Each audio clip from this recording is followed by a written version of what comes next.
Hello, everybody, and welcome back again to the Planet Film Network. Welcome back to another PFN Live tonight. We're coming at you at 7:30. Thank you so much for joining us. I am one of your hosts, Sean Monk.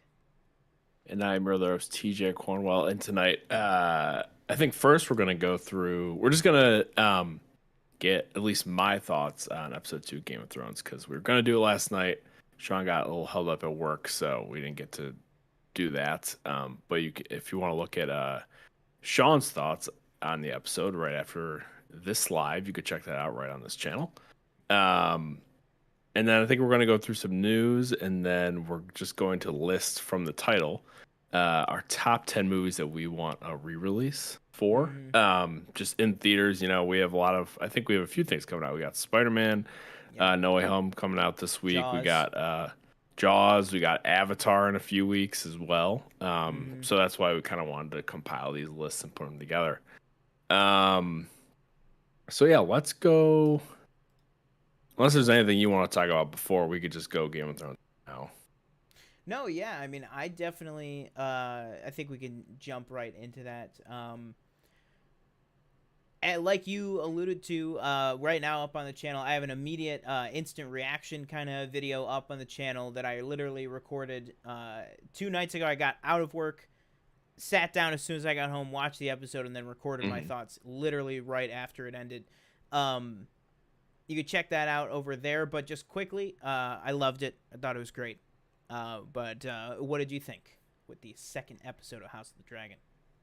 Yeah, same thing. I thought it was a good follow-up to the first episode. Obviously, the marrying a child aspect was a little rough. It got kind of spoiled for me because I watched not spoiled, but like I watched the finale of Love Island with Danielle before I watched this, and I saw a tweet and it was like, I forget what the account was, but it was like a movie Twitter page that was like, when Otto Hightower like successfully like pimps out his daughter to like the king to gain more like power, and it's like the gif of Kramer walking down the street in the big suit, like haha, like I just did it.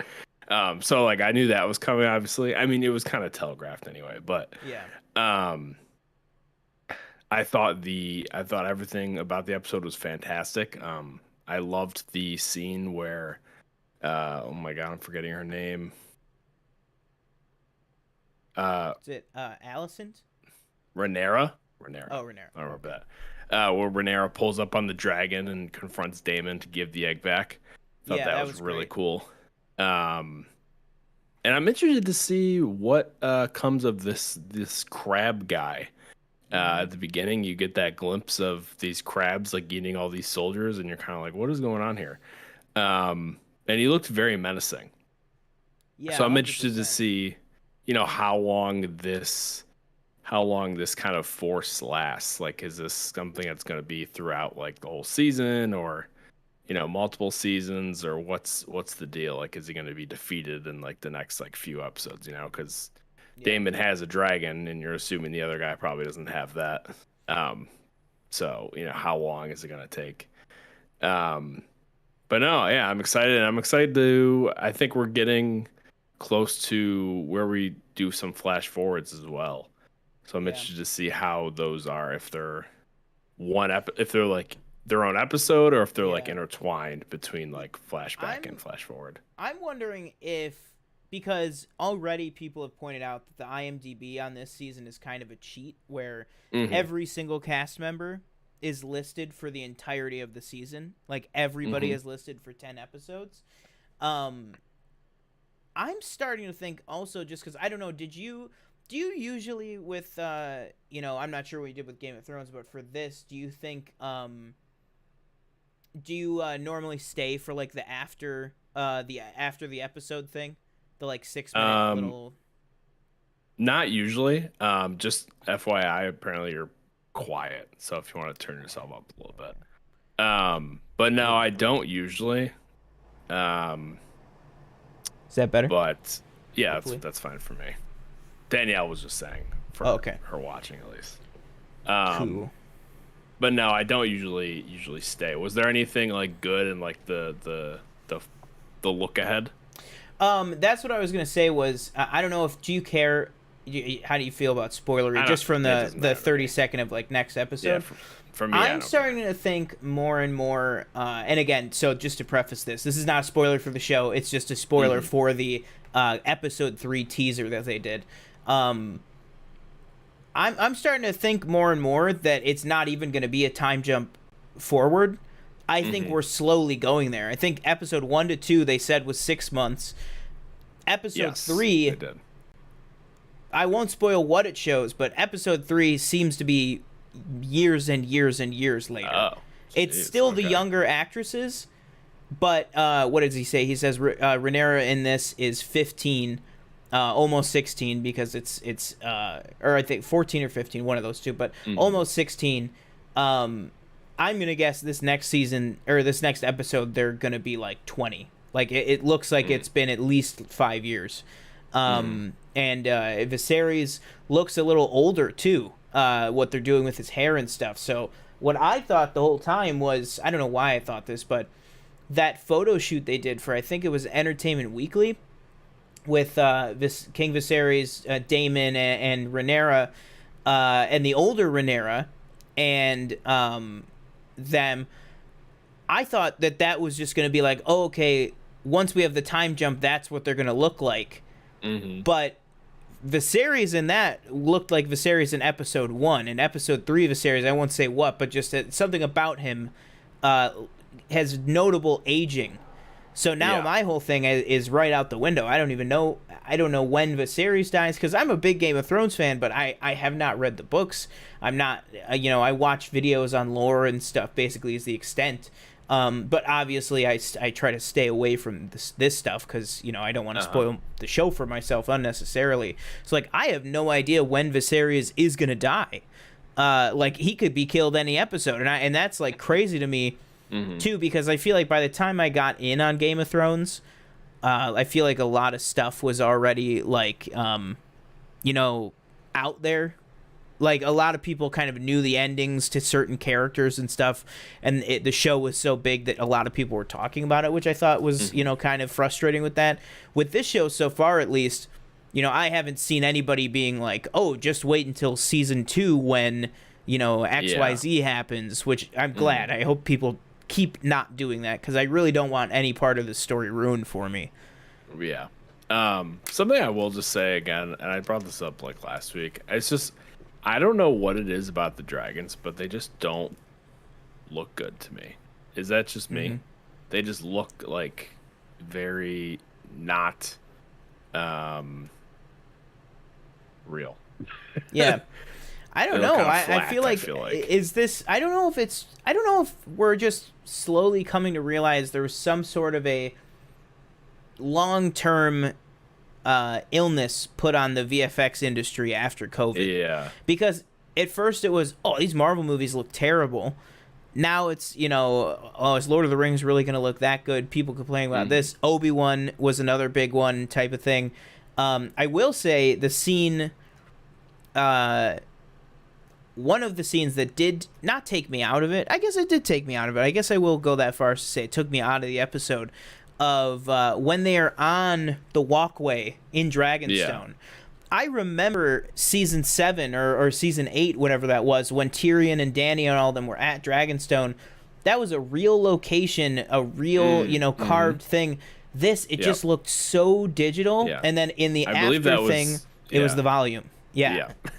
And so the dragons were also on the volume. So I don't know. Maybe it's just that. Oh. Okay. I don't know. Not every shot. I just mean that particular one with the actors were inserted into it. But it's like you hate to say like they don't look like to you they don't look good, because it's like I know somebody like works really hard on that. Yeah. And we've heard like some VFX houses don't like working for Marvel because they're just so like time constrained and stringent on stuff. But yeah, that was just my opinion. Like that's the only thing that takes me out of the show personally is just. I definitely get you on that one. I definitely get it. For me, it doesn't. For me, the dragons don't distract as much as the environment did in that scene. But then again, how do I know that was a real location shoot? because it was a set leak. That's exactly why they don't do things like that right now with shows like this. I'm not saying I agree with that opinion. I think you're going to have set leaks just like every production has throughout the history of time. It's going to make your product look better, so just do the location shooting. Also, though, I don't know exactly when stuff like this was filmed, during COVID, you know, all that stuff too. So I'm still giving, I feel like we're still firmly in the territory of giving productions the benefit of the doubt, specifically when it comes to people complaining about like location shoots. But that being said, going forward, I hope that we like see more stuff like that in this show. Just because that was like what was something that was so iconic to Game of Thrones, was just almost everything was shot, you know, unless it's a big action sequence that needs a big soundstage type thing, you know, a lot was shot on location.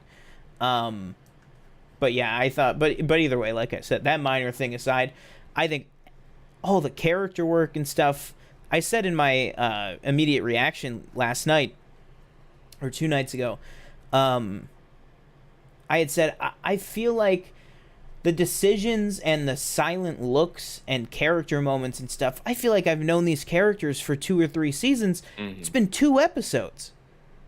You know, I won't get into specifics just if people haven't seen it yet, but specifically just at the end, I don't know if you'll know what I mean, but the 2 characters that exchange a look at the end of the episode with no dialogue when a announcement is made, I was like, I felt everything that was behind both of their looks and both of their reactions, like as if it was, you know, the 3rd season of the show. But I've literally just met these characters like an hour and a half ago, which I think is fantastic. Yeah, and obviously they're related, but every time I see Rhaenyra just on screen, I'm like, yeah, that just reminds me so much of Daenerys, like, just like physically looking and their demeanor. But like I said, obviously they're related, so obviously there's going to be that correlation. But same with you, like I feel like I've known these characters for a while, and it feels like we're just kind of picking up where we left off, even though this is the 1st season of the show. Yeah. Yeah, 100%. And then also, too, just the last thing I'll say, really who came to play for me in this episode, which I think was intentional because he had a lot to do this episode, is Corlys. Corlys Velaryon, the Sea Snake. He is heating up for me. I loved him still in the 1st episode, but this episode, obviously, he's got a lot of kind of maneuvering and a lot of scenes and motivation built up on him. You know, and that's what I love about Game of Thrones, is as much as this show is about the Targaryens, to me, one of the most interesting dynamics and rivalries that we got in episode 2 was between Hightower and Velaryon, of who is going to get, you know, that spot next to the king type of thing, which family is going to be put into that new position of power. I just love it. You know, it's everything people love about the prequels with, you know, the political kind of maneuvering and stuff. And by people, I mean, I can speak. Both of us love that about the prequels. Yes. And I think that's what Game of Thrones does so well. So I'm super excited to see more of it. But do you have anything else on House of the Dragon, or anything before we move on? No, that was it. That's all I got. All right, so that will do it for our House of the Dragon talk. Let us know what you thought of House of the Dragon down below. And you know, if you're joining us right now, make sure to like, comment, and subscribe. Next up, I want to go through some news here. So we got 3 quick, well, I'll leave it to you for how quick they are, but we got 3 quick MCU headlines going around today. First of which, I would say the smallest of which, depending on who you ask, is reportedly Maya Calloway and Oscar Isaac will next appear in Captain America New World Order, and that is kind of how Moon Knight and Layla will be kind of introduced into the wider MCU. We also had, a couple months ago, we had Oscar Isaac and the showrunner of Moon Knight kind of teasing that a season 2 was in the works and everything, so more Moon Knight. I know, you know, just by its nature, it was very public knowledge that Oscar Isaac signed on for 6 episodes, nothing more, nothing less. So it was just kind of going to be left up to him whether he wanted to come back. Sounds like he does, which makes sense. I mean, him and Ethan Hawke basically couldn't say enough nice things about their experience. So that makes a lot of sense to me. But what do you think? Do you think, thoughts on Moon Knight season 2 potential, and do you think that's a good kind of placement? Kind of seems like Sam Wilson will be the one kind of bringing them into the wider MCU. Yeah, I'm interested to see how they kind of fit into that movie. I'm all for Moon Knight season 2. I think it was very up and down first season, I'd say. Yeah. But I'm excited to see what else they have for the next season, as well as just to have Oscar Isaac back, because he's such a good actor. He was so great as the character. Right. All of them. All of the characters. And I can't. What? I honestly don't even remember what happened to Ethan Hawke after the show. I don't even remember what happened. Did he die? Spoiler alert. Well, okay. Sorry, yeah. Spoiler alert for Moon Knight. He got Jake Locklead. Remember? In the post credit. Oh yeah. Yeah. Okay, he met Jake Locklead. But yeah, that being said, last time we saw him, it's Mark and Steven are like, hey man, we're free and clear, we're gonna live our life with Layla. But Jake is all right, honey, I'm gonna go to my job, and he's out, icing people with Khonshu apparently. So I'll be very interested to see. To me, it's kind of like a Deadpool thing, and I guess now a She-Hulk thing of the breaking of the fourth wall is, are we gonna hear Mark talking to himself or talking to Khonshu in these other films? Like, or is it going to be like kind of an out of body where it's just Sam Wilson seeing him talking to himself and being like, what the hell's going on with that? You know what I mean? Right. Or like, will we actually kind of get the inside his head like we did in the Moon Knight show? I think that'll be interesting. Just like I think when She-Hulk and Deadpool are eventually in an Avengers movie, are they going to be breaking the fourth wall to us, or is it going to be like people looking at them like they're crazy? So that I'm interested to see. But I think Captain America New World Order may make sense.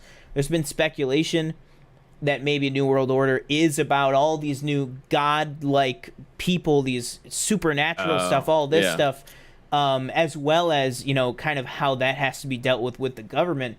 So if that's what it's about, and he's just kind of trying to come into his own as Captain America, kind of get a handle on things, I think that'd be a great story, and I think it would make sense to have them come in. And also New World Order, it sounds like maybe we're gonna get a Captain America movie, maybe goes a couple different places, not just here in the States. Not that the Captain America movies didn't ever go out of the country, but like right. Winter Soldier pretty much is a story just about kind of the U.S. government. I'd be interested to see a Captain America movie about how does Captain America interact with the UN? How does he fit into that? And obviously we got a little bit of that with Winter Soldier, we're with Falcon and Winter Soldier, but yeah. Oh, all right, we'll get to Daniel's She-Hulk comment in just a minute. But anything else on where we're gonna see Moon Knight next? No, but I'm excited for more Moon Knight. 100%. So let's go. Chat, Michelle said, I loved Moon Knight, hoping for season 2, great acting. Yeah, for me, the acting was never in question. I think that is right. Bar for bar, like, or not, what does that even mean? Pound for pound is what I meant to say. I think Moon Knight had the best acting. They just it was an acting kind of showcase, really, for the two of them. And I think that, to me, is where it fell apart, was on the story and the plot. So now that we kind of know these, Oscar Isaac is great in this role, let's kind of give him a nice narrative story, kind of almost like Mandalorian, almost like some of the complaints with Mandalorian was like, yeah, the show is great, but like, is it going to start connecting? Is it, what back in season 1, if we can remember all those many 3 years ago, that was a big complaint with Mando was, I love the show, but where's this all going? That's kind of how I felt with Moon Knight. But then season 2 and so forth, Mando's story is as, well looked upon as him as a character. So I hope we can get that kind of. And then Danielle says She-Hulk looks terrible. The CGI, not the show. What are your thoughts on that? I think it looks wonky at times. I think it looks better than it did in the trailers. 100%, yeah. But like I said before, I think VFX houses like hate Marvel right now. Not that they're like doing shoddy work on purpose because they dislike the timelines and everything, but I think I think that it does have something to do with it, that these deadlines get a little crazy, especially when you're putting out 5-6 shows a year with 3-4 movies. Like that's asking a lot of a group of people, especially when they probably have other projects they're doing too. And you can only do so much. But I'd agree, it doesn't look great, but that seems to be the consistent with other projects as well. I wouldn't say I probably wouldn't say Thor looked amazing either. Maybe it looks a little shoddy in some spots, especially the wide shots and stuff. I feel like yeah. So I would say it's pretty consistent with what we've seen lately. It's definitely not like it doesn't look like Thanos 24/7. Yeah, and to me too, that's something you think about Hulk and Thanos specifically, even the Abomination to a lesser extent, but still, Abomination, they've had 3 years, or sorry, not 3 years. They've had 3 movies, and over a decade to change Abomination's look, perfect how he interacts with the environment, perfect how it looks, all that stuff. Hulk, they've had 20 years. They've been perfecting how the Hulk looks on screen, specifically at Marvel Studios for the past 10 years. He changes every single time he's on screen. He looks different than the last time we saw him every single time. And I'm not even talking about Smart Hulk. I'm talking Avengers, Age of Ultron, Ragnarok. All 3 Hulks look very different to one another. And She-Hulk, first of all, she's got 3 things against her. It's her very first go. So it's the very first look that they had for her. I'm sure it will change. She'll be a different shade. Her hair will fall a little bit differently, just anything like that. She also has working against her that her first outing is a TV show, which, even though it's a Disney Marvel show, it does not have an unlimited budget. And then the third thing is She-Hulk, by definition, is not a muscle, guy that looks like this, all the time. She has a regular human face, and so it gets into that uncanny valley type thing. So I think it's just like you said, you just got to kind of go with it. It will get better. It'll keep going. Even the other day, I rewatched Guardians 1, and the rocket in Guardians 1 obviously is one of the most amazing achievements in CGI ever. But compared to Rocket in Endgame, or Love and Thunder, which he was just in, I mean, there's no comparison. Like, he looks so much more just like ragged in the first Guardians compared to what he looks like now, because he just looks literally photorealistic now. Like, it is indistinguishable. So I think just all these characters, the longer they have with them, the better they can make them look, type of thing. But yeah, that's just my thoughts. And then Michelle said, when I saw She-Hulk episode 2, I felt like she looked like Fiona. Her performance in the original Shrek, where the animation wasn't quite there. Yeah, I've seen there's a lot of people have made the Fiona comparison on there. But all right, next up, a couple weeks ago, we got a report that the MCU was going to be working on a Wonder Man series. And as we know, D23 is very fast approaching. I've talked about before, but I have that entire week off. So we will definitely be covering D23 on that Saturday, which is Saturday the 10th. Nothing's streamed, correct? Yeah, so no, it's just like a big news day. Yeah, it's a big news day, and then clips come out afterwards, type of thing, like that. So then we will have big coverage on that Saturday, as well as coverage throughout the rest of the week. But the closer we get, the more and more the leaks, start to kind of come out of the boat. as we've seen with a couple different stories. One of which is that they are working on a Wonder Man Disney Plus series, and today it was reported that Ben Kingsley will have a major role as a series regular as Trevor Slattery in the upcoming Wonder Man Disney Plus show, which, for those who don't know, or anybody watching it, that does not know, Wonder Man is Nathan Summers, not Nathan Summers, Jesus. I gotta look up his name. I just mixed him and freaking Scott Summers together. Scott Summers, yeah. It's Simon something. Hang on. Wonder Man. Simon Williams. What did I say? You said Will Summers or something? Yeah, something like Nathan that, yeah. Summers. Yeah, I messed him and Cable up. But anyways, for those who don't know, he is an actor, and the show is said to basically be a play on MCU and play on superhero movies that are made within the MCU. And so it makes sense. Who is the biggest character that we know in the MCU with multiple appearances across many decades? None other than Gandhi himself, Ben Kingsley. So I am very excited. Last time we saw him, he was in Another Dimension with Michelle Yeoh and Shang-Chi. So I will be very interested if we find out how he makes his way back to Hollywood. Maybe this show is about him rehabilitating. Okay. TJ, a show you and I both love, Barry. What if this show is Wonder Man as Barry trying to rehabilitate Trevor Slattery's career, who is his lovable acting coach, who is a misunderstood puppet of a false dictator in Guy Pearce? That would be incredible if that's what it's about. I have a strong feeling that has to be an element of it. It's got to be Trevor. Oh my God. What if this show is Trevor trying to... in the show. What if this show is Trevor trying to uncancel himself?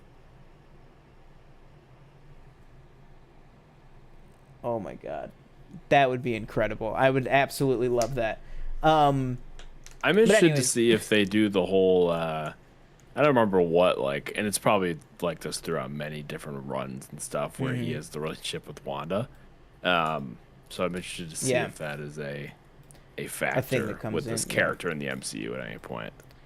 Yeah, and I'm sure we definitely have kind of the pre-built breathing room for that because, and by the way, we're talking about Wonder Man, not Trevor Slattery. Wanda did not have a relationship with Trevor Slattery, but the runway is definitely there for it, with Vision currently being MIA.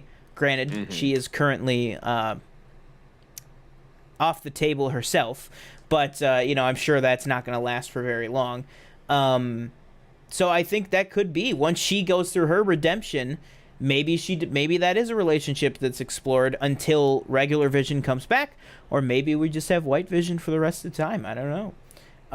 But either way, awesome to see Ben Kingsley coming back. I love that he just will just keep coming back for all these different Marvel projects. Yeah. So cool. But yeah, and then last Marvel thing here is again a rumor that we are going to get announced at D23.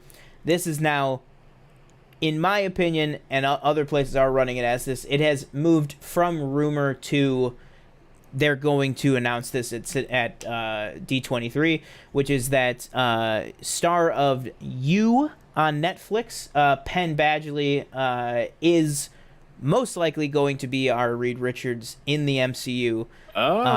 Very heavily rumored for the past few months. But then basically everybody's saying, expect this announcement next week. And for those who don't know, like I said earlier, when D23 is coming up, a lot of these scoops and stuff are usually very, very accurate. Unless, there's a Josh Trank situation where, literally last second things are reshuffled. But I don't see that happening with Marvel Studios. So, do you watch You? I have never seen it. I don't. I mean, Danielle does. I have seen some episodes. But Danielle, what do you think of this casting as Reed Richards? I just can't speak to the guy that much. Michelle says, "Boo! I want Krasinski." Yeah, everybody wants a lot of things in life. We gotta, but no, I get that. I mean, I do.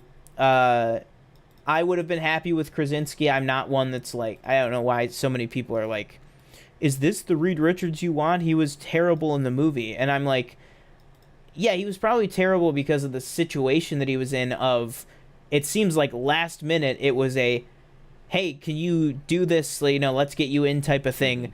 I'm sure if he was able to be him throughout, you know, an entire franchise, it would be a lot different. And also because it would be a different character.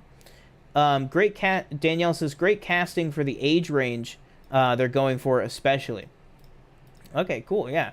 And then I saw too, I don't know that, what's it called? I don't know that this is any confirmed that we're going to get this at D23, but I have seen two people are now saying that perhaps Sue Storm may be Lily James, which I think would be very good casting and around the same age. Similar age there too, so I'd be interested. I definitely, I mean, this Penn Badgley casting I'm definitely interested in, because I've seen a few episodes of season 1 of You, but really not that much that I could really make an opinion on him one way or another, other than I know, you know, people love the show, people love him in the show, so, you know, whatever, I'm excited to see it. Yeah. But what are your thoughts? I say you give Miles Teller another shot as a character. Maybe make him Johnny Storm. You know, it's fantastic. Say that again. It's fantastic. I don't know if it was like a video on Twitter or like a TikTok. It was like, wow, this line, like whoever wrote this, awesome. But no, great job. I think just those knocked it out of the park. Yeah, I don't think those are I think those are good, good castings. Penn Badgley, I don't really know him. I just looked at his IMDb. It doesn't look like he's like led anything as of yet, other than like he's done. So this could be like his, you know, kind of breakout from what it looks like. But obviously Lily James is very well known at this point, and I think she'd be awesome for that role.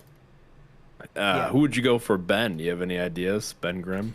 See, honestly, I have been, another thing that's been super rumored, but like Danielle said, this to me, the age doesn't line up, is a lot of heavy rumors that not only is Jason Segel, who they're going to go with as Ben Grimm, as the Thing, but that specifically that Jason Segel as the Thing will be in She-Hulk, will be in an upcoming episode of She-Hulk.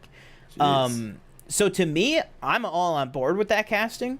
Yeah. I don't know if that lines up with the age, but also Ben is not a member of the family, so it's Ben isn't a sibling. He could theoretically just be older than them, especially if it's something that they met at college. Also, it's not like Jason Segel is 60. He's like 40-something, and this guy's 30-something, so it's not that big of an age difference. But that would be my personal pick. Other than that, somebody that age, I don't know, because it's kind of tough with Ben Grimm, because you had Michael Chiklis, who looks like Ben Grimm to begin with, because they just slapped a suit on him. But then you have somebody like Jamie Bell, who, before that movie gets announced, you know, you're never going to think Jamie Bell as the Thing. But because it's a CGI character, really, it can be anybody. That's who I always picture first as Michael Chiklis. I don't know why he always just comes to mind. Yeah. Well, I think it's probably just what we grew up with. Like, I wasn't even, as a kid, I wasn't even obsessed with those movies like I was obsessed with the Hulk movies. Like, for me, I got, you know, Hulk hands for Christmas after Ang Lee's Hulk. You know, and then I got Hulk hands again, you know, 5 years later for, you know, Edward Norton.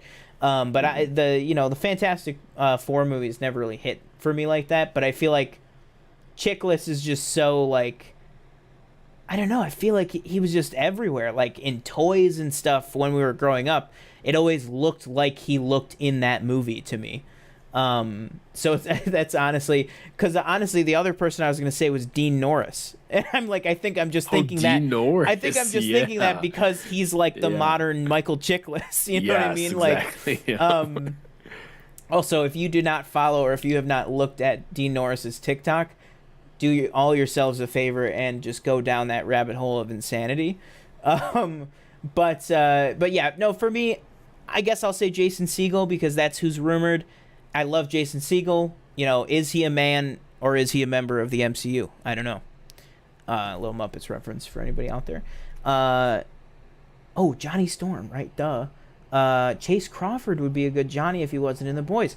Well, I don't know if you're saying that because of this, but Chase Crawford actually, for those who don't know, Chase Crawford plays the Deep on The Boys. Series regular, not leaving anytime soon, so unless there's something coming in season 4 that we don't know about. But give me Anthony Starr as as who? As Johnny Storm. That would be hilarious. But Chase Crawford himself actually commented on this. He was doing one of the like Vanity Fair, actors answer questions or something like that. And it said Chase Crawford is wasted on The Boys. He should be on the big screen as the Human Torch. And he was like, I can happily do both. He was like, I agree. I love that character. I will do whatever. Yeah. And then another one I think somebody said was Gambit for him too. Either way, I think that's great. Oh, look at this. Michelle says Grant Gustin as Johnny Storm. Why the hell not? If the character of Johnny Storm on the big screen is nothing but a second chance road for a superhero actor, which it has been twice before, go for it. Why not? We had Johnny Storm turn into Captain America, and then Johnny Storm turn into Killmonger. Let's have Barry Allen turn into Johnny Storm. Why not? Yeah. That sounds great to me. Give Grant Gustin the blonde hair. Piss off all the Flash fans in the world. Have chaos. I would love that. Let's see here. Army Hammer in the chat says, how about Ezra Miller for Johnny Storm? Wow. That's a terrible idea. That would be good. Army, do you mind just putting your location in the chat? Just going to forward that. Anyways, hear me out. Hilary Duff as Sue. I mean, yeah, I could see it. I could see it. I don't think that she has that level of notoriety to be cast as that, but they do stuff like that all the time. Surprise people you don't think about, like Penn Badgley. I mean, You is a big show, but it's still a show. So you could easily get somebody like Hilary Duff, but in just the casting as it is, I think Hilary Duff would be a fantastic Sue Storm. It'd definitely be a big role for her, but I'd be happy to see her take that on. Who would you want as like a Johnny Storm type? I guess my go-to for that, I would say like somebody like Zac Efron or something. Yeah, Zac Efron really does come to mind. Yeah. Like I said, I would like to see like Miles Teller get another run at not exact like Mr. Fantastic, but like any sort of MC role, or like a Johnny Storm. Like I think that'd be really cool. It just occurred to me too, and I'm just thinking of The Boys actors now. But you could throw Erin Moriarty in as Sue Storm if you wanted to, if she wasn't doing The Boys. Honestly, Kate Mara in Fant Four Stick just looks like Erin Moriarty in most of the scenes. Oh, what about Brittany Snow as Sue? Brittany Snow from the Pitch Perfect movies and most recently in Ty West's X. I don't know if you saw X or not, but no, I didn't. She would be good. She would definitely be good. Especially in X, she has like the blonde hair look. So right. I could definitely visualize it, and regardless of visualizing it, I think she's a great actress. I think she'd be really great in it. Yeah, I think anybody in that would be really, really good. But who would you go with? Or you already said probably like a Zac Efron type. But yeah, I mean, I'm just excited. Sounds like we're definitely going to get a good idea of who the main Fantastic Four are going to be next week. So, like we said, we're going to be covering a lot of D23 stuff, so make sure to subscribe right now. Go ahead and hit the bell so you're notified whenever we post a reaction, news, reviews, anything like that. Live show coming up on the channel, you'll get notified. And last bit of news here before we go ahead and break down our lists is Rian Johnson says that 5 years later, he is still immensely proud of The Last Jedi, and that he still very much wants to make his Star Wars trilogy, and adds he often talks about the trilogy with Kathleen Kennedy.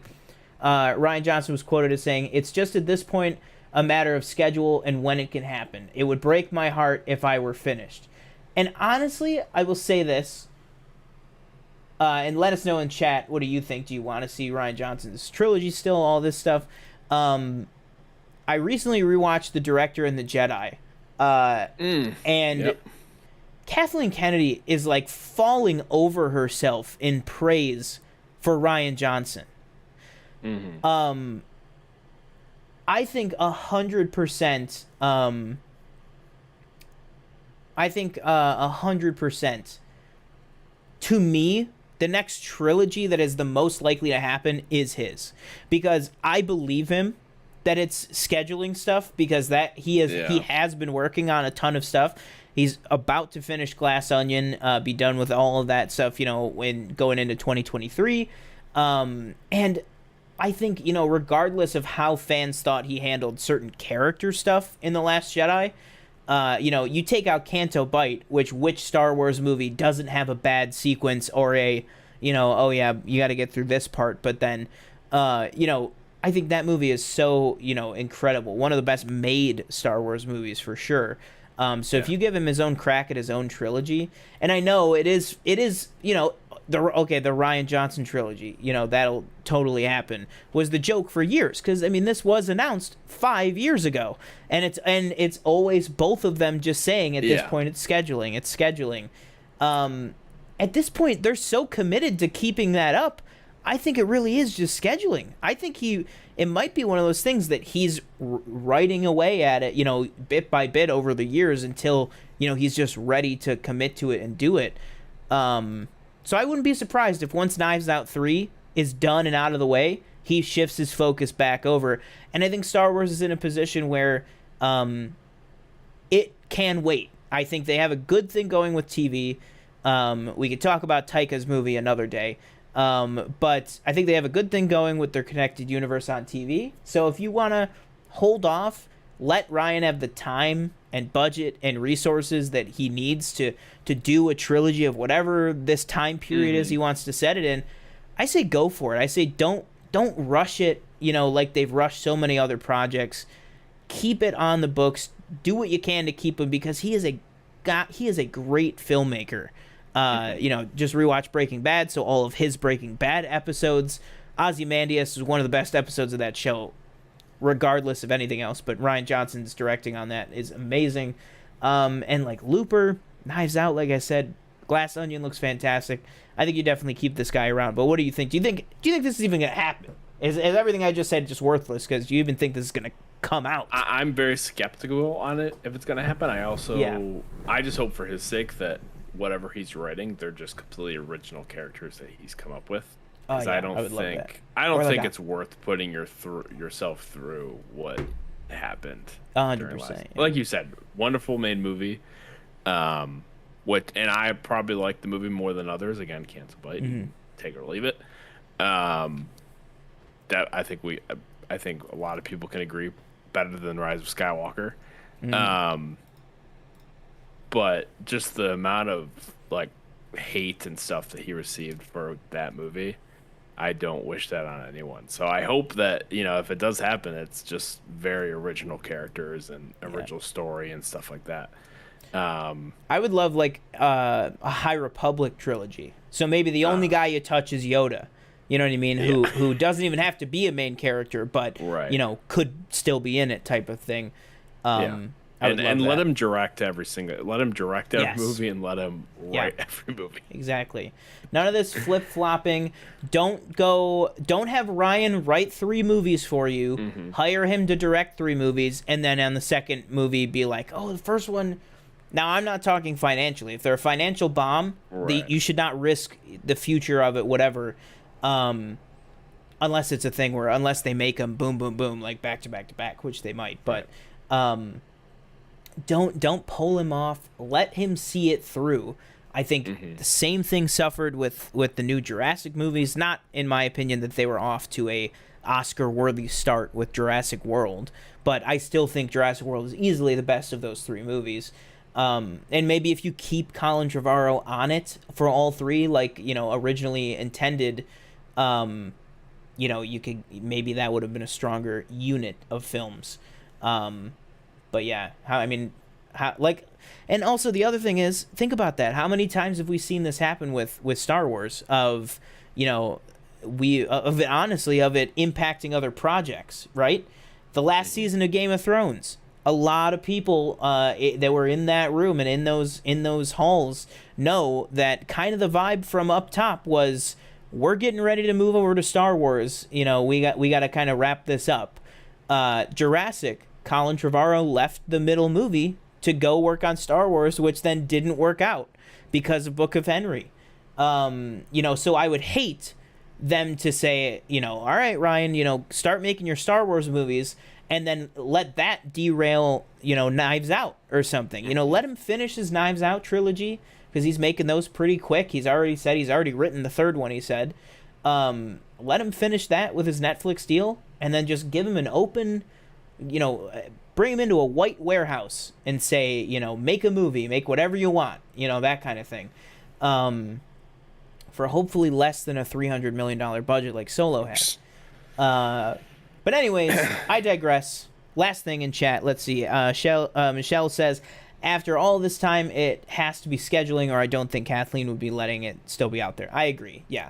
You know, at a certain point, you know, at a certain point, oh, Josh Trank's movie isn't happening. At a certain point, JJ's going to come back onto episode 9. You know what I mean? She usually makes these announcements if it's not happening, and she still has yet to do that. So, you know, benefit of the doubt until then.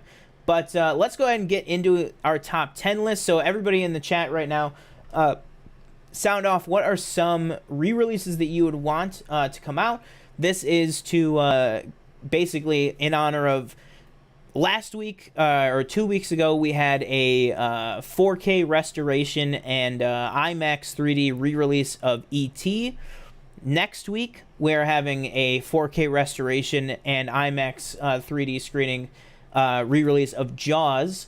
This week, we are having a re-release of Spider-Man No Way Home, the more fun stuff version, with, you know, 10 extra minutes. And also, cherry on top of that, yesterday they announced that Old Boy, the original, is going to be getting a full 4K restored new version re-released in cinemas later this year, or I think at the beginning of next year even. So a lot of re-releases going around, and with COVID in general, a lot of re-releases have been going around.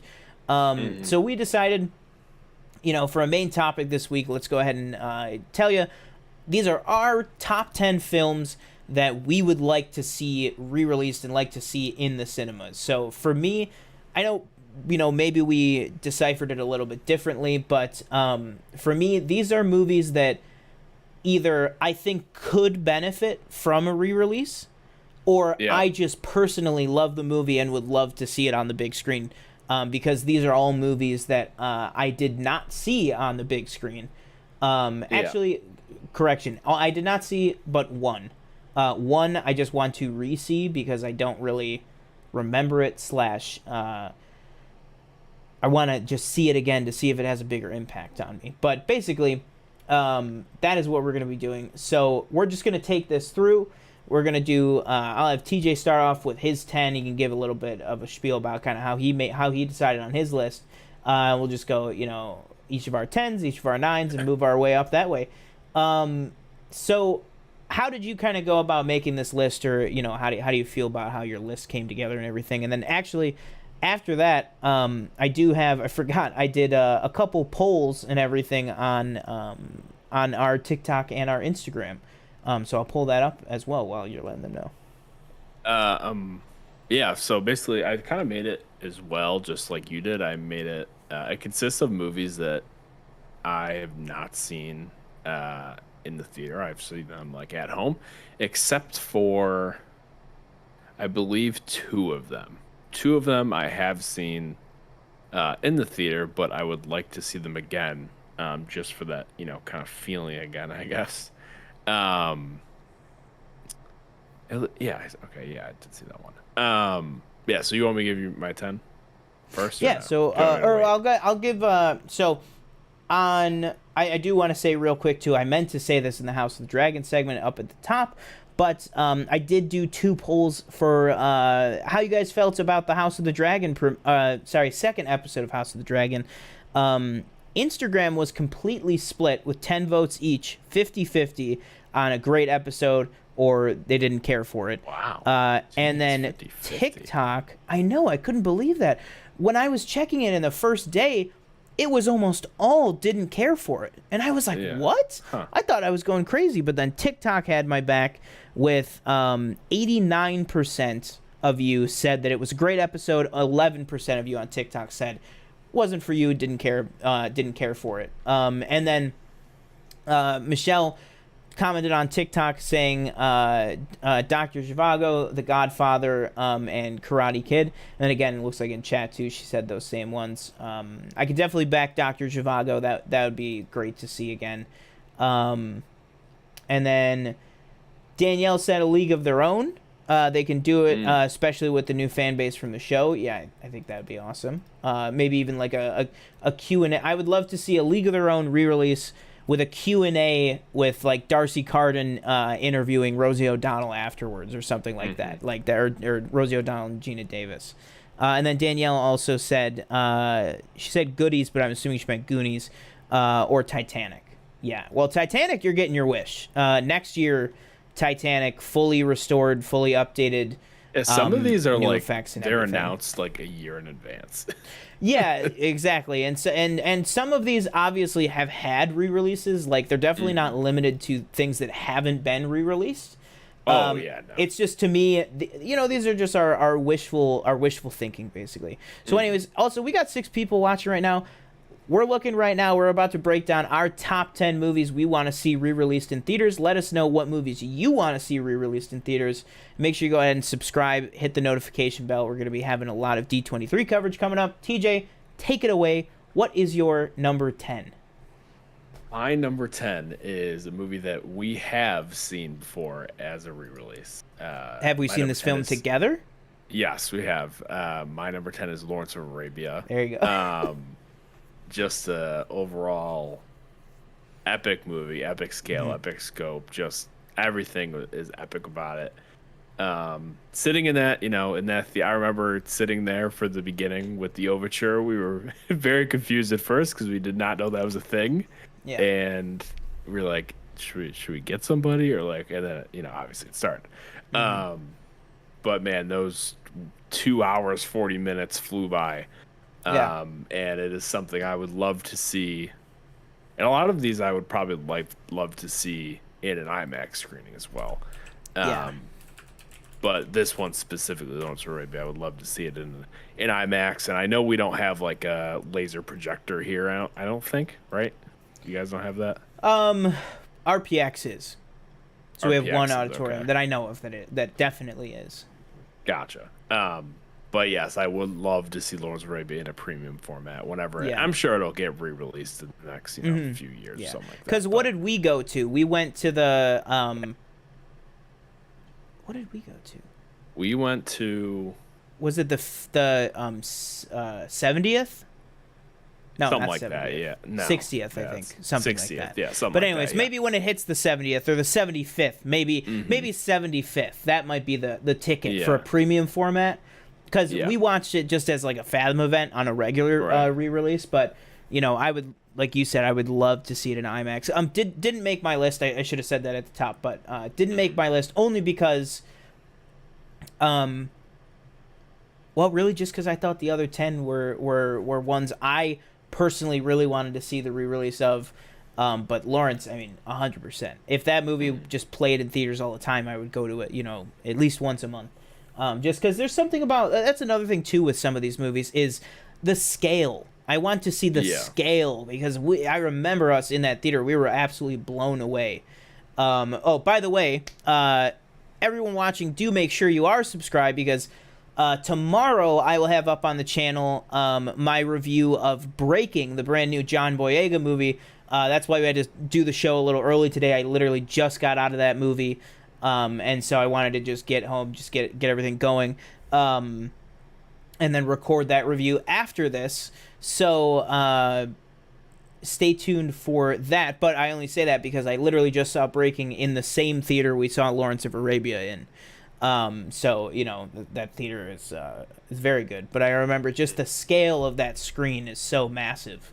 I really, really enjoyed that. Let's see. So my number 10, and let me know. You can let me know if it's on your list or not. Is a movie that I definitely did not see in theaters that has become a favorite movie of mine over the years. That again is just one I would just love to see it on that scale, as bombastic and huge a movie as it is. My number 10 is The Wolf of Wall Street.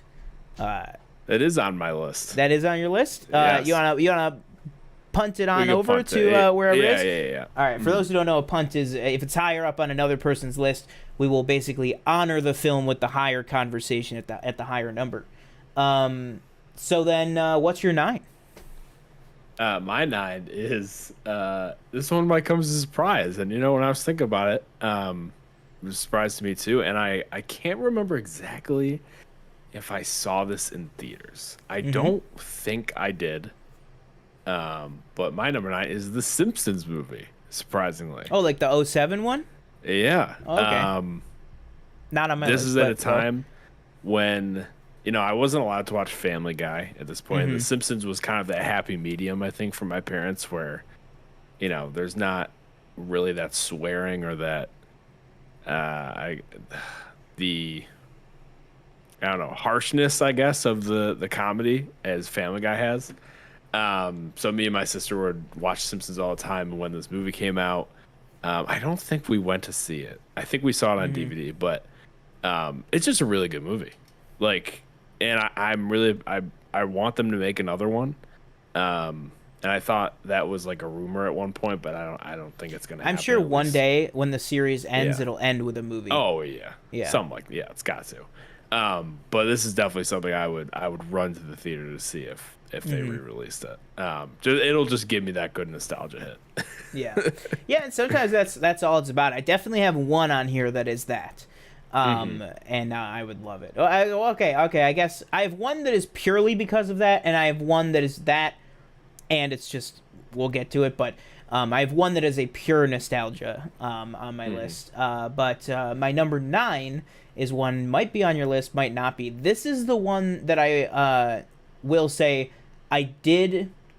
Oh, actually, I'm wrong. The next 2 I have seen in the theater, but one of them I was so young for, I want to appreciate it as an adult.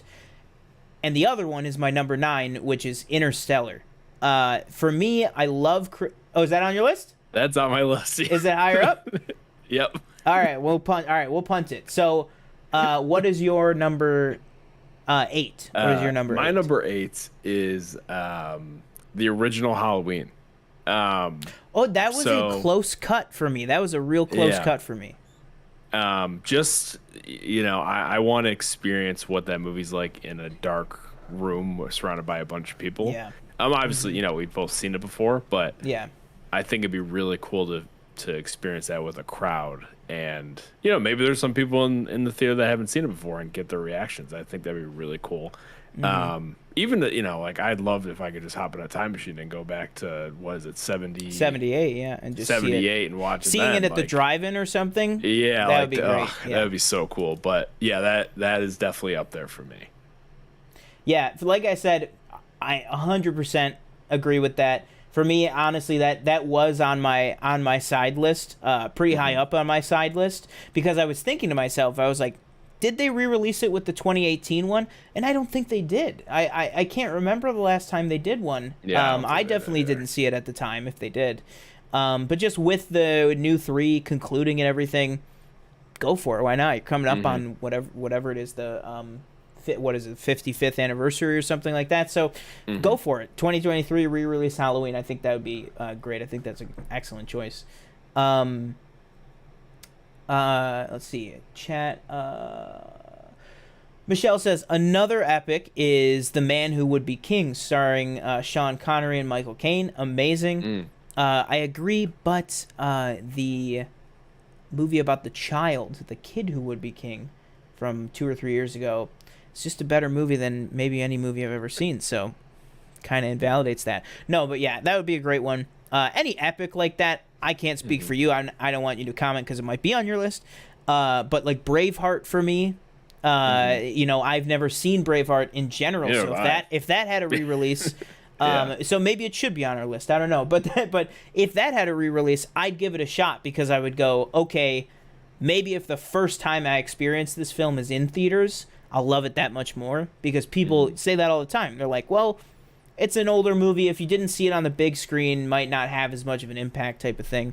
Something that definitely had an impact on me, Danielle says, the Goofy movie.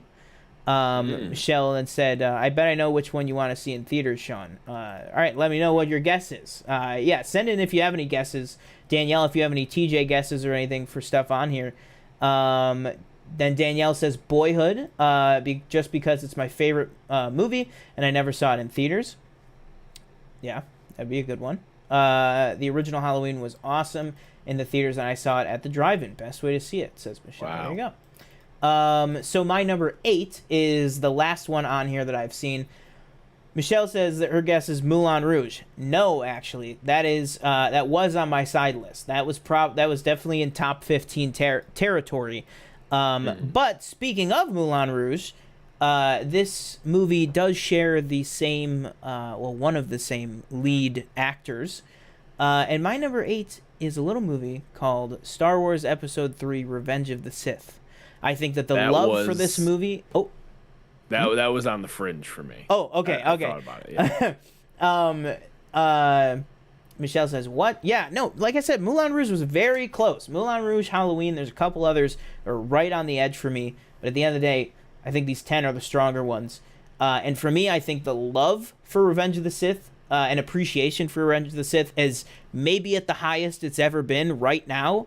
And I think that a beautiful, like, kind of 4K restoration of that movie, I just think, imagine seeing the opening Battle of Coruscant on IMAX right now. I would be blown away by those visuals of the weaving and just the depth of some of the things that are pulled off in that movie. Not to mention then later in the film, Mustafar. If you were to see Mustafar in 4DX, you're telling me that wouldn't be amazing.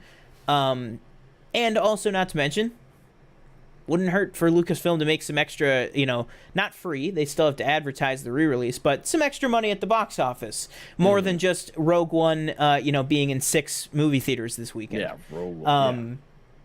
So I would love to see just a full-fledged, really of all the prequels, but specifically, I think, we're coming up on the 20-year anniversary of Revenge of the Sith, which just makes me feel old because, like I said, I remember seeing this movie in theaters. But that being said, I would love to see it again as an adult. So that's my number 8 is Episode 3: Revenge of the Sith. What is your number 7? My number 7 is my favorite Daniel Craig James Bond movie, which is Casino Royale. That is a punt. Okay. Surprisingly, I didn't know. I thought maybe that one surprised me. Because obviously TJ, if you've been watching the show long enough, TJ is a very big James Bond fan. I really am just I kind of live and breathe in the Craig era. I just recently filled in all my gaps before No Time to Die, and watched all of them. So we'll talk about that in a bit. My number 7, I don't know, might be on your list. We've had a lot in common, and we're only in the top 5 or the back 5. My number 7 is Taxi Driver. No, not on the list. Okay. Just plain and simple. I'll be real quick. I loved the movie when I saw it.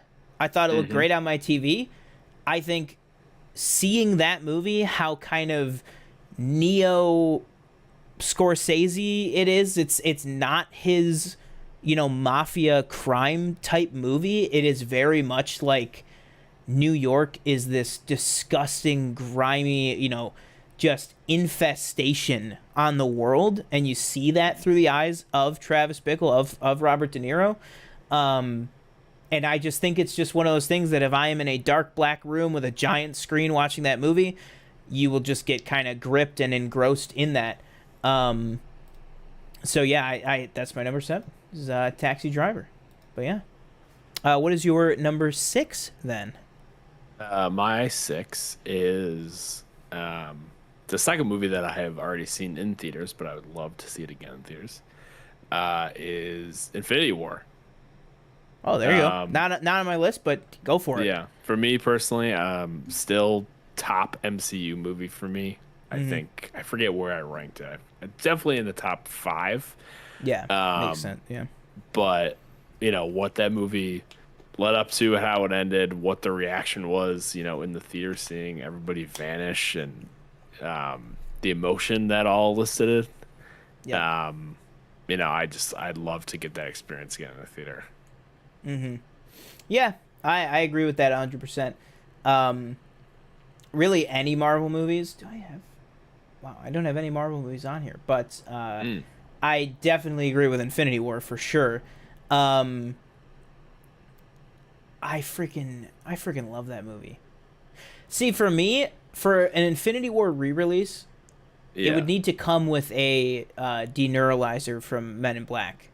I would need Will Smith at the entrance, ready to, all right, you've never seen this movie before. Only that specific, yep. You don't know about any of the actors' contracts. Right. Go have fun. Because even that was something, and the first time you watch Infinity War, you're like, oh my God, Peter, but you have 5 more movies on your contract. You know what I mean? But Infinity War, nothing will. That and Endgame are just 2 of the best theatrical experiences I think I'll ever have in my life. I think a lot of us will ever have in our life. But I guess check back in with that statement after Secret Wars comes out. I think that's a great pick, though. So my number 6 is the pun from earlier with Casino Royale. I just really, really loved this. I had seen Casino Royale was the only Daniel Craig Bond I had seen before this past year, just because everybody says it's the best and everything like that. Spoiler alert, it is, at least of his earlier ones. It's just so engaging, and Mads Mikkelsen is fantastic in it, and it's a beautiful movie. It looks fantastic. I would love to see it on the big screen again. Yeah. I think it's great, but you have at it. I'll let you go. Yeah, same here. Just the whole. I think for me, that's Daniel Craig's best Bond movie. And to see all of them on screen would be really cool. But to see if I could get a Casino Royale, Skyfall back to back, double feature, I think that'd be awesome, because I think that those 2 movies are peak James Bond. Obviously, especially for Daniel How about Craig. this? A Fathom series. Well, hang on. What year was real quick, was Dr. No the first James Bond movie on screen, right? Yes. Oh, they missed it. It was this year. Dr. No just came out, yeah. I was going to yeah. Oh, okay. Believe me. I know. You know a lot of people? Nope, all that work and nobody showed up for it. It was just a very running a movie theater is very hard. Yeah, I thought about it, but I was like, I don't need to. yeah, you were there that day. That was when you went and saw whatever you saw. I think you said you came and saw something with your mom. It was the day after Dragon Ball. That was the day I was gonna go. I didn't end up going. Oh, okay, yeah. That was the day that we were showing Dr. No. But I was gonna say on whatever the 50th or this was the 60th anniversary, maybe for the 65th anniversary of Dr. No. 25 movies, right? 26 if you include the unofficial Sean Connery one, right? Sean Connery one. 26 movies. Fathom event. First movie comes out January 1st, then January 14th, 28th. One James Bond movie every 2 weeks for an entire year. Make it the year of Bond. You can do the whole franchise in 1 year. There you go. That is my pitch. Yeah. So my number 6 is the entirety of James Bond on the big screen. No, but yeah, Casino Royale, great movie, great pick. So what is your number 5? My number 5 is a movie that is part of a very large beloved franchise that I didn't get to see any of these movies in the theater. I just wasn't into the movies, nor was I into the books at the time. That's Bumblebee. No. So my number 5 is Harry Potter: Order of the Phoenix. It is my favorite Harry Potter movie. Um, and I would love it if they came out with Order of the Phoenix re-release, or any Harry Potter movie, but for me specifically, Order of the Phoenix midnight showing, because I know those were the rage for these, especially Harry Potter. There was like, you're getting a line, you're going to midnight, and they had midnight for like Endgame and Infinity War. Yeah. But I think for me it's a little different for that, because unless they were doing those 7 o'clock shows for those Harry Potters. That's the thing you gotta keep in mind, is not just you but anybody is right. Sure, Endgame was doing midnight, but now it's not about midnight, it's about the earliest you can see it. If they said Thursday, but instead of 7 p.m. it's 12 a.m. and it's a Wednesday night, bring it on. Oh my, I would be there, because Michelle, correct me if I'm wrong, but I'm assuming most likely this wasn't even that long ago, but we went to the midnight for Deathly Hallows, right? I would assume. Let me know. But yeah, I mean, the midnight was definitely, that was always huge with Harry Potter. I remember that.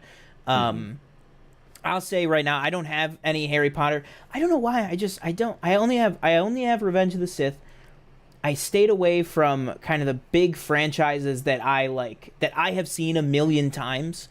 But of course, the entire Harry Potter franchise put it on there. Like, that's why I said Casino Royale too, was like, I wasn't into those movies. I didn't see them. Kind of actually, like you just said with Harry Potter. I went and saw, Michelle said in the chat earlier, the very first movie I saw in theaters was Chamber of, I know I've probably said that story a million times on the show, but Chamber of Secrets, Attack of the Clones, back to back. Those were my first 2 theater going experiences that I've got. So I would love to see any of these Harry Potter movies again. And that being said, it's not like it's hard. They're literally, actually, you might be in. Oh no, it might already be over. That might have been a couple months ago. But they did. I think Order of the Phoenix was out, because seriously. I don't know if you guys can see that. Yeah, you have see those that right there. Yeah, which one's that? Wait, this is for Sorcerer's Stone, Chamber of Secrets, and Prisoner of Azkaban. You can't really see that bottom one there, but yeah, when I first started at my new job, at that time, they were on Goblet of Fire, so it's most likely done by now. But yeah, I mean, maybe I did miss that. They are, but that's my point, is that they are movies, at least, that every so often they do come around with a re-release for it. So there's hope for that one. Sorry, let me just catch up on chat. Michelle says, I agree with TJ. Infinity War is the best of the MCU, in my opinion. Yes, we did go to the midnight. And then Danielle says, I did midnight for both Deathly Hallows at the Palace in Lockport. Better than any typical movie theater midnight showing. Feels more grand. Interesting. Very cool. Yeah, very, very cool. Yeah, and also both Deathly Hallows at Marvel, dropping two movies 6 months apart. Harry Potter did it 15 years ago. Step it up, man. What are you doing, Kevin? My number 5 is another Christopher Nolan movie, which is one of my favorite movies of all time that I never saw on the big screen, is The Prestige. Without a doubt, my favorite Christopher Nolan movie. I love that movie. That is one that I have seen over and over and over and over again. And I had a couple movies like that were, Moneyball, Big Short, Wolf of Wall Street is one of them, but Wolf of Wall Street I love so much I had to put it on there. But like Moneyball and Big Short and stuff like that, I watch those movies all the time. But to me, out of Moneyball, Big Short, and Prestige, what I want to see on the theater, Prestige has that scope and that big, these, beautiful visuals and amazing performances and these big set pieces and stuff. That doesn't even rely on action. It's just an amazing movie in my opinion, and great performances. David Bowie, Andy Serkis. I think it's the best Hugh Jackman has ever been. Period. Christian Bale, obviously, Michael Caine. The Scarlett Johansson, Rebecca Hall. The list goes on. But absolutely love that movie, and I would love to see it on the big screen because I've never seen it on the big screen, original run or anything like that. But yeah, That is my number 5. What is your number 4? My number 4 was the punt from earlier, The Wolf of Wall Street. There you go. Probably my favorite movie, I'd say. Mm-hmm. Probably just my favorite movie of all time in general. There you go. I've seen. I don't know how many times I've seen it at this point. I've probably seen it at least, I want to say 4 or 5 times. But yeah, never got a chance to see it in a theater. And I just, that's something that I really want to do. I think that'd be a really awesome experience. Yeah. Yeah, I agree 100%. It's my number 10. I love that movie so much. Everything from Leo, giving it.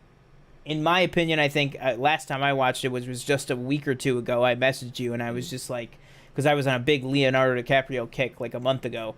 And I messaged you and I said, I still think this is his best performance easily. Yeah. But even down to, Jon Favreau or Rob Reiner, Kyle Chandler, all these supporting characters Jon Bernthal, exactly. All of these supporting characters that fill out the roster, just it like the movie just it like feels alive. It's so weird and hard to explain, but it literally feels alive when you're watching it. So yeah, I mean I would love to see it as well.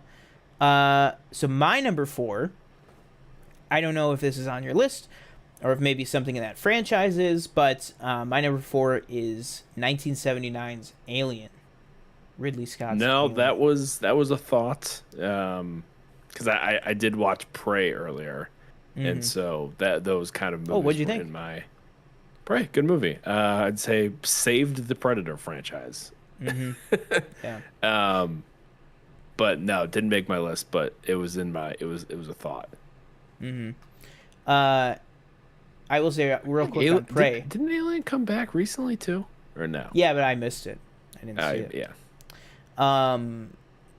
Real quick on Prey, I will say as a movie theater manager, I have had to turn several people away over the past few weeks asking to buy tickets to it, and I'm like, it's a Hulu only movie. Yeah. But there are people driving to movie theaters because they hear how good this movie is and they want to see it. So if you haven't seen Prey yet, it's on Hulu. If you have Hulu, check it out. It's a quick movie, great movie, everything like that. But I agree with you. Save the Predator franchise way better than the last Shane Black one we got. So yeah, moving on from that.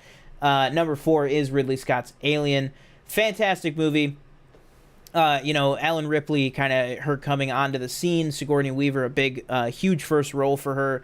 And I love that, she kind of starts off the movie not even necessarily as the lead, just one of the ensemble. And over the course of the movie, you realize, not only does this character become our point of view and main character, but, she earns it. She becomes that character because we watch her survive, we watch her learn and all this stuff. And also just the scope of it, again, the visuals, everything like that I would love to see. Oh, yeah, Michelle says in the chat, scene with Matthew McConaughey, who's another person supporting Wolf of Wall Street. Great. Yep. And then she said, TJ, have you ever seen Dr. Zhivago? No, I haven't. That's one that eludes me. That's a fantastic movie. I've been told to watch it multiple times. I've scrolled past that on HBO Max. David Lean. Yeah. What can I say? Alec Guinness. What can I say? Obi-Wan Kenobi.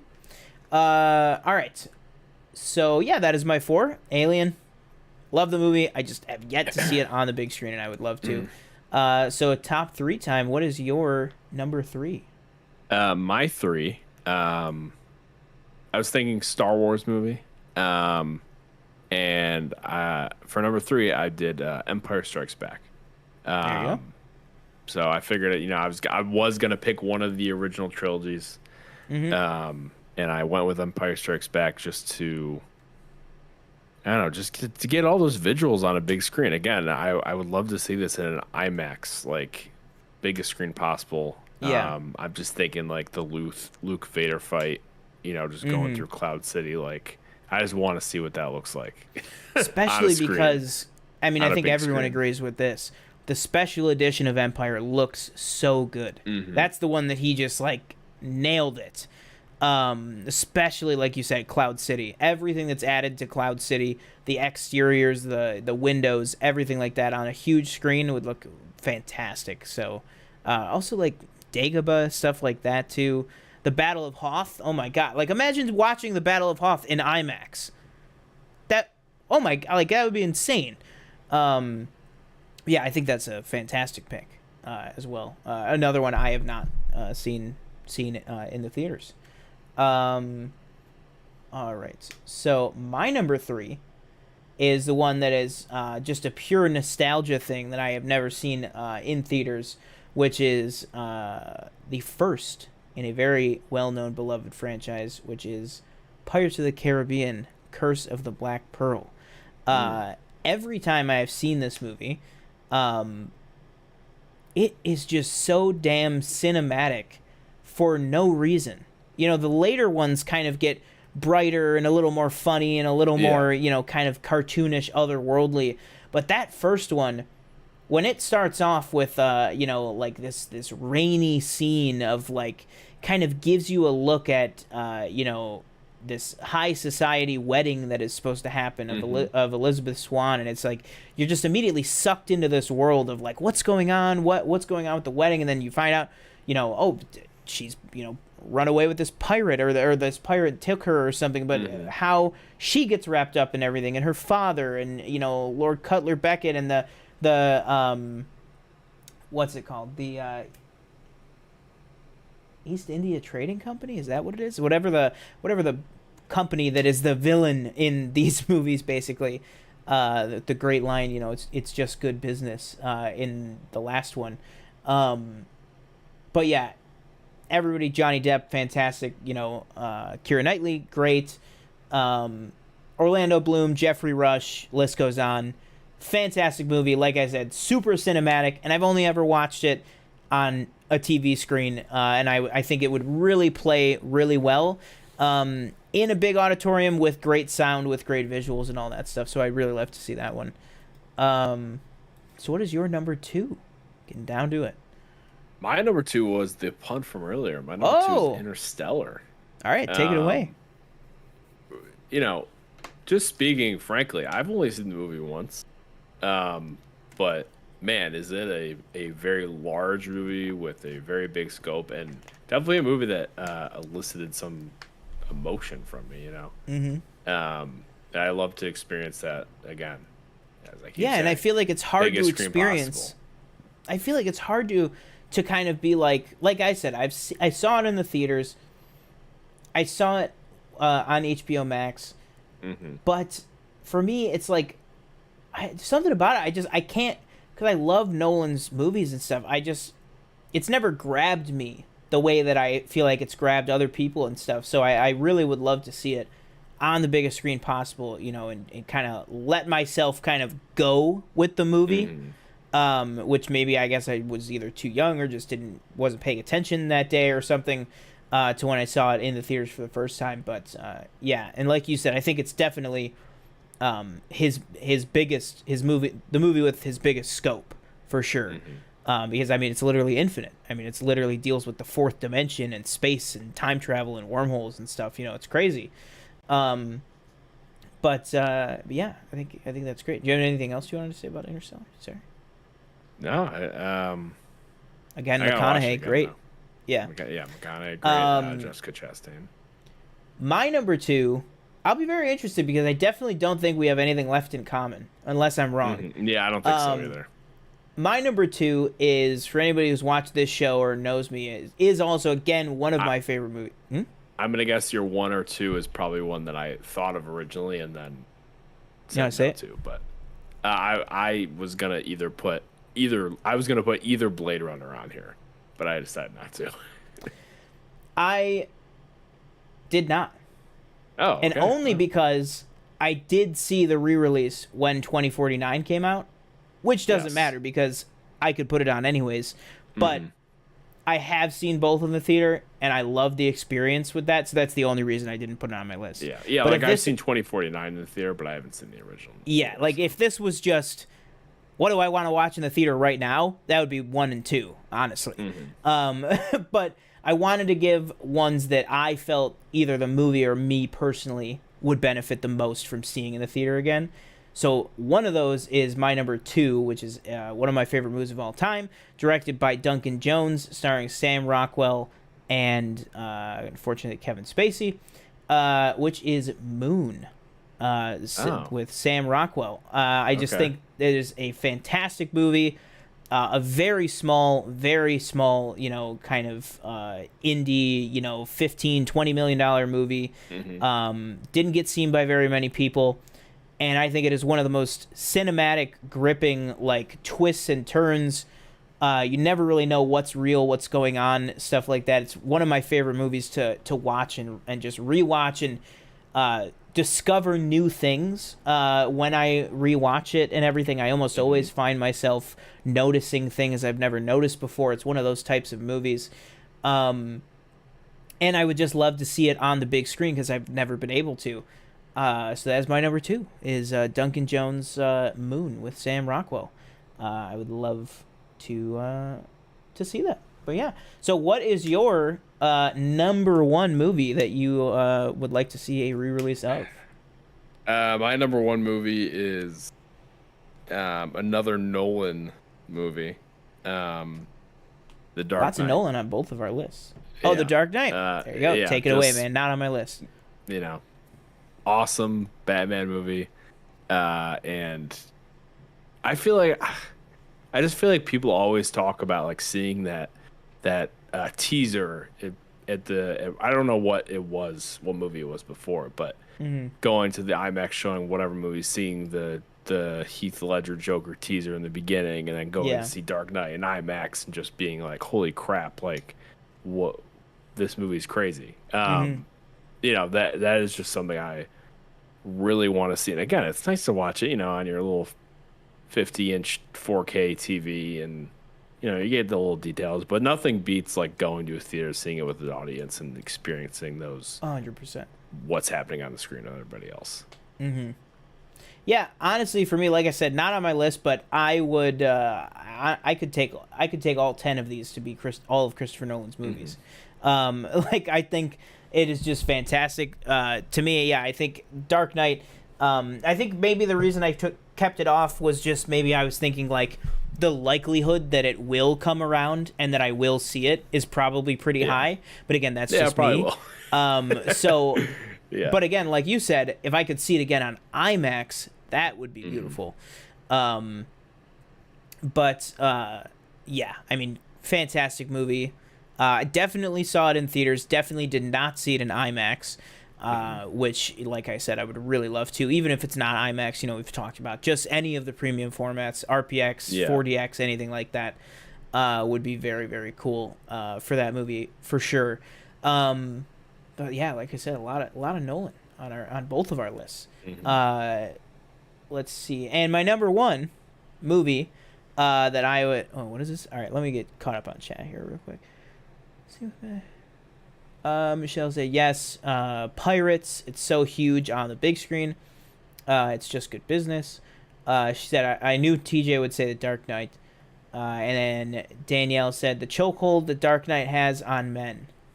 Well, you want to address that? You want to address that? I got nothing to say. No, I got nothing. I will say. And if anybody has in contact with Chris Wass, we can continue arguing it if he wants to hop on. But I love The Dark Knight. To me, Batman Begins is still the best of that trilogy, and to me, I still think that The Dark Knight is held up extra high because of Heath Ledger. Yeah, and that's not to say that he's terrible in the movie. He's amazing. No, he deserved the Oscar win, in my opinion. Even if he had, still, lived to receive it. But that being said, I just think that, when it's in the conversation, I just think it's always, I saw a tweet this week that said MCU fans when a new thing comes out, no, this one's really different. DC fans when a new thing comes out, it's the best since The Dark Knight. It's like those are the default statements of both fan groups there. But yeah, I mean, I definitely love that movie. And I would go in an instant to see it in the theaters. My number 1 movie is a modern classic. Can I say that? A modern classic that I actually just watched for the first time at home, just like about a month ago. And I am dying to have seen it in theaters, and that is There Will Be Blood, starring Paul Dano and Daniel Day-Lewis. Yeah. Luckily, I watched this movie at night and I had all the lights off and everything like that. It wasn't even purposeful. I just knew I really wanted to watch the movie finally, and so like I just had everything dark. And there were some scenes where I was just like imagining myself being in a theater. Mm-hmm. And gosh, if I had seen that, have you seen There Will Be Blood? Yeah. Okay, so specifically like when the oil geyser, ignites, and that scene, and just seeing the silhouette of him, it's just so like picturesque, and just like these beautiful images after beautiful image in that movie throughout the entire thing. And then also, it has the benefit of, like I said, being a modern classic and one of the best movies ever made, in my opinion. I that combined with the visuals and everything, I would just really love to see that on the big screen, especially that scene. I just thought I had so much FOMO watching that movie at home when that scene came on. I told my friend at work, I said, I know I couldn't, but it almost felt like I could feel the heat like coming off of the screen. It was the fire was so like raging, and just when he's like covered in the oil and stuff, I was just like, I was gripped on the edge of my seat like the entire movie. And like I said, I had never seen it before. I had never seen it. I didn't know what I was, I knew everybody said it was fantastic, but I never really knew what I was getting fully into and everything like that. And it just that movie just took hold of me, like the opposite of Interstellar. Like it just took hold of me, and I absolutely loved every element of it, and I would love to see it again. So there are our individual top 10s. So let's go ahead, before we close out the show, let's go ahead and go for it. Let's do sorry, I just saw something on the screen real quick. Michelle also says, I would love to see a re-release of Gangs of New York. Yeah, that would be a good one. Anything Leo, anything like that, stuff like that. I think you're always going to have a good chance to see movies like that, just because if they have a big star, if they have a big director, they're eventually going to get re-released with some sort of, anniversary. But that being said, let's go ahead and run down real quick for you guys. We're going to take this so we can throw it over on the TikTok. So make sure you are following us at the official PFN on TikTok. We're posting over there all the time. Polls, reactions, news, reviews. We want, that's if we want feedback from you guys, that's where we reach out. Is on TikTok, sometimes on Instagram, but mainly TikTok is our main social. And then also TJ is always posting over on the Twitter, news, updates, everything like that, new trailers. So make sure you're following that for basically, your steady stream of news. But yeah, so I will go first.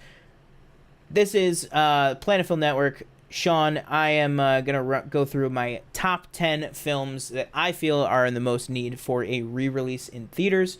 Number 10, The Wolf of Wall Street. Number 9, Interstellar. Number 8, Star Wars Episode 3, Revenge of the Sith. Number 7, Taxi Driver. Number 6, Casino Royale. Number 5, The Prestige. Number 4, Alien. Number 3, Pirates of the Caribbean, The Curse of the Black Pearl. Number 2, Moon. And number 1, There Will Be Blood. That was my top 10, fully just reading out for you guys again. TJ, you want to hit us with yours? Yeah. So my top 10. Number 10, Lawrence of Arabia. Number 9, The Simpsons movie. Number 8, Halloween 1978. Number 7, Casino Royale. Number 6, Avengers Infinity War. Number 5, Harry Potter Order of the Phoenix. Number 4, The Wolf of Wall Street. Number 3, Empire Strikes Back. Number 2, Interstellar. And number 1, The Dark Knight. Boom. Awesome. So there are our top 10s. Like we said, if you are watching this also on the replay here, let us know in the comments. What are some movies that you guys would love to see re-released in theaters. Maybe if you're watching this in the future, maybe some of these movies have been re-released, you know, and hopefully we were able to get to go and see some of them. But again, like I said, you can check out on our channel right now my thoughts on this week's episode of House of the Dragon. You can check the channel tomorrow. I will post my spoiler-free review of Breaking, the new John Boyega film. Yeah, is there anything else you wanted to go over? Anything else you wanted to cover? No, I think just one honorable mention, I think, that just came to mind that I was thinking about earlier, but I just didn't put on the list was Grand Budapest Hotel. Oh, yeah. Probably my favorite Wes Anderson. I think the colors just pop off the screen. Yeah. And I really would like to see that as well. Yeah. Yeah, I think that's a very good call. Like we said, though, let us know. You know, we'll be checking the comments. We check out the comments on every video. You know, so if you're watching Our Lady of Heaven, we thank you for your constant viewership. But yeah, make sure guys go ahead and subscribe. We are on our pathway to 500 subscribers, so go ahead and subscribe and hit that notification bell so you never miss an upload. Until then, I have been one of your hosts, Sean Monk. I've been your other host, TJ Cornwell. Don't forget to like, comment, subscribe. Follow us on all our socials, including Twitter, Instagram, and TikTok. We're posting news and content there all the time. And we will see you in the next show. Boom. Peace out.